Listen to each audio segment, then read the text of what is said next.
हमरा रउआ से कुछ कहे के बा। बाद में कह लिया, अब और इंतजार मत करवावा। हे भगवान, ही तो औरतें नहीं हो। तारा घर के सब काम आवेला? घर के काम आवेला हमके। माई कबो घर से बाहर जा ही ना देत रहली।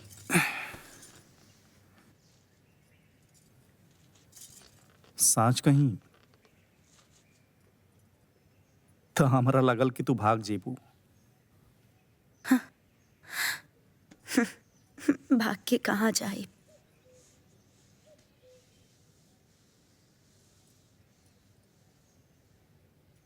घर के चार दीवारी ही आराम देवेला हमरा के।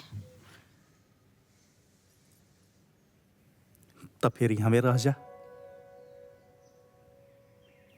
घर के चूल्हा और चौका तू संभाल ली हो, और हम तहरा के संभाल लेब।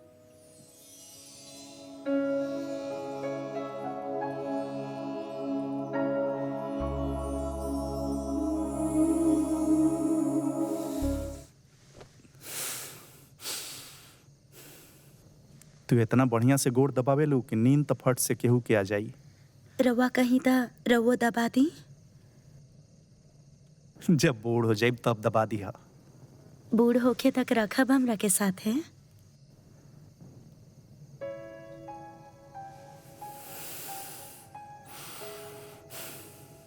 काल के देखले बा।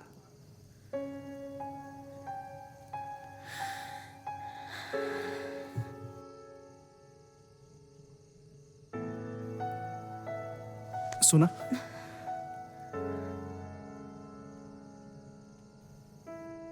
चला हाथ दबा दो।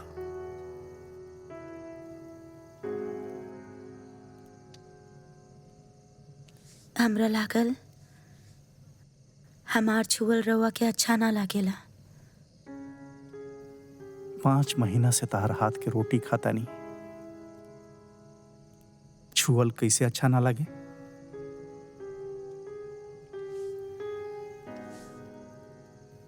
दरी बना बना के राउर हाथ दुखाए लागत हो कि ना? ना, मजा आवेला दरी बनावे में। हमार माई सिखैले रही। का भइल राउर माई के?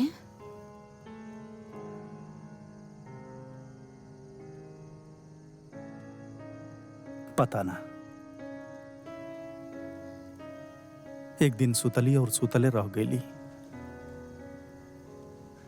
हमरो माई भी एक दिन ऐसे ही चल बसली।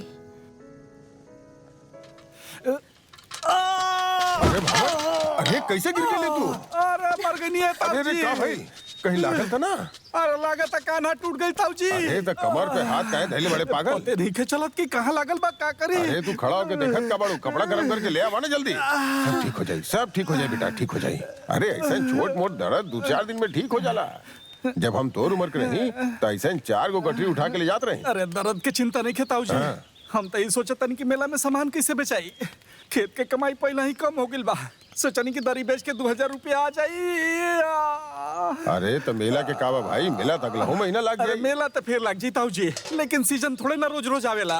और हम तो सुन ले बनी ये सीजन में अंग्रेजों आवेले 100 रुपया की चीज के 200 देवेले 200। हाँ।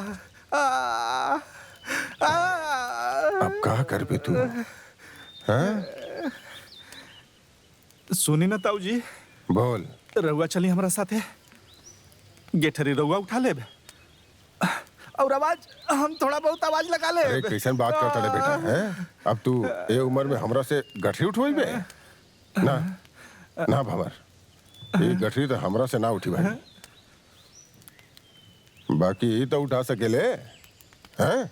देख, मेहनत मजदूरी के काम ही कर ली, बाकी बेचे के काम तू कर ली है। और ताऊ जी कुछ गड़बड़ हो गई तब? तोरा के जिंदगी भर खियावे के पड़ी। अरे बालक बुद्धि, अब बड़ हो जो बेटा, बड़ हो जो। हैं? देख, इतना घूंघट में रही, केकरा पता चली। अब तू एकरा पे नजर रखी है। हाँ। बात तो रुआ ठीक करता नहीं ताऊ जी, ले जाई। ले जो। ए खड़ा होके क्या देखा तड़े? सुन लेना ताऊ जी का कहले। चल उठाओ गेठरी। और सुन, जाए से पहले हुक्का भर दिए हम, हाँ। बिछौना भी ठीक कर दिए।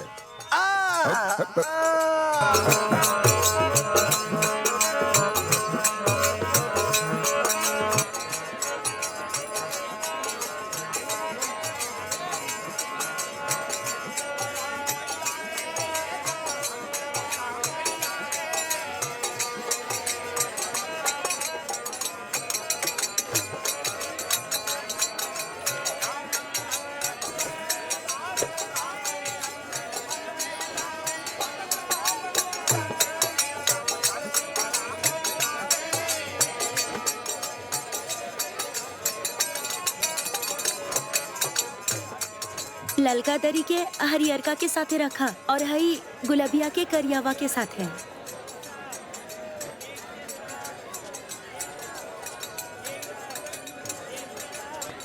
ललका के हरियर का साथ है।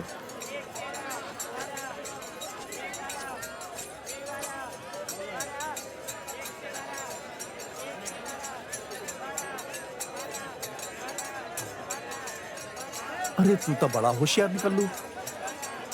पहले घर के काया पलट लू और अब यहाँ भी। अरे इतना बढ़िया तो हमार दरी कबूल लागते ना रहे। तू बस देखा जा, हम अपन गांव में सबसे बढ़िया रंगोली बनावत रहनी।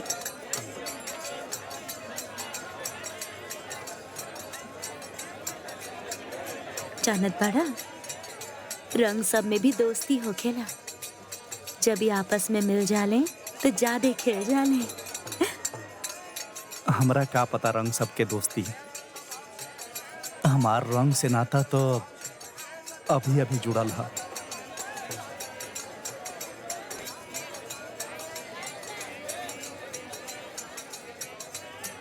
वो लाल करिया दरी भी दे दो। रहे दा, वो नहीं खे बेचे के। बाकी का है? ऐसा ही नहीं खे बेचे के। राम राम मैडम।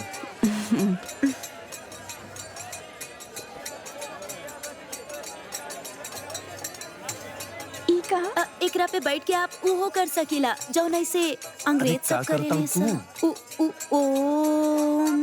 वो कर सकीला। Oh, yoga? हाँ वो।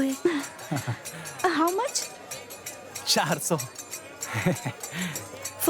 400। Oh, 400. दे दो।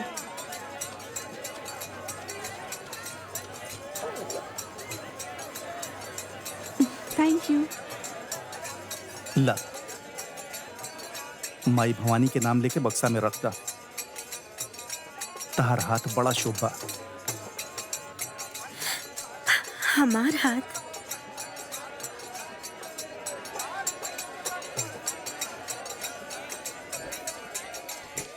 फोर हंड्रेड। 400।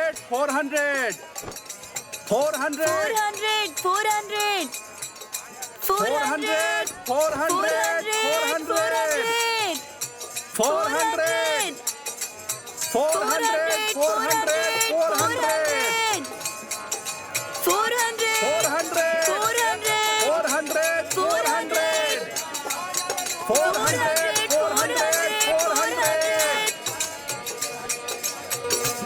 हम कहले नहीं ना, आज के दिन बहुते बढ़िया होती। हाँ सांवरी। और देखा कितना दरी बिका गई। हमार जिंदगी के सबसे अच्छा दिन। अरे अभी दिन बाकी बा। चुस्की।